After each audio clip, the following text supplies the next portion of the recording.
I think it's kind of when Joss calls and asks you, the phone rings in and I'm like, yes, no, yes, whatever you're asking, yes, I'll do. And I think everyone feels the same way. With Joss's writing, like Buffy, Angel, any Avengers even, he does something that is in this play where you've got a hysterical moment and then a tragic moment, and then so he kind of covers all of the different genres within a piece of work, which is sort of how this is as well.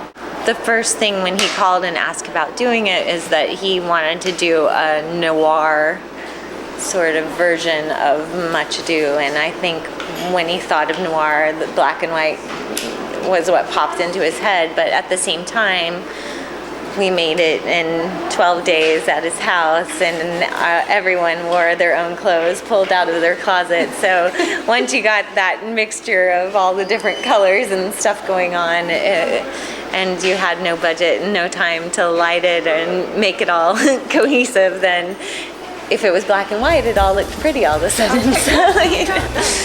After he asked us to do it, Alexis and I came over within a couple of days and read the play, and he was still, he had just started editing Avengers, so he was at work, but he would leave the house open and Kai would let us in and we would go rehearse on our own. And I cannot endure my lady tongue. There is a kind of merry war betwixt Signor Benedict and her. They never meet, but there's a skirmish of wit between them. They have, the house is just breathtaking, and Kai, Joss's wife, is an architect and designed the whole thing. And when they got the house, they had a lot of issues with mold, I think, and they had to gut it basically, but because it was a historical street, they couldn't build up, and so she dug into the hillside and has this, basically big glass wall that Joss loves dancing and ballet, and they put a sprung floor dance studio looking out to the ocean and over the Riviera golf course. It's really amazing.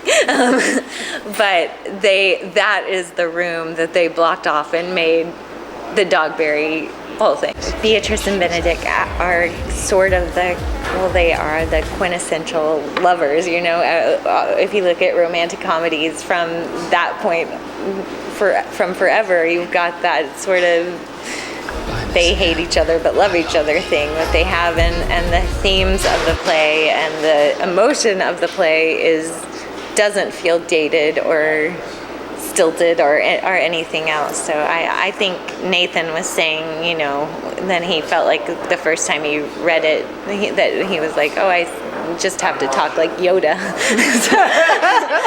I think for Joss coming off of Avengers, it was dramatically different. The fact that we had all mostly worked together in television, we've done hour-long shows in 8 days, so it didn't feel, it almost felt luxurious in the sense that we got to have a couple of weeks of rehearsal before we shot.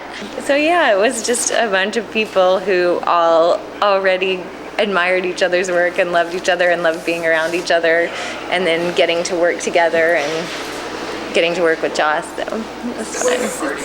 It was. It was there. The drinks were fake, but it felt like a real party.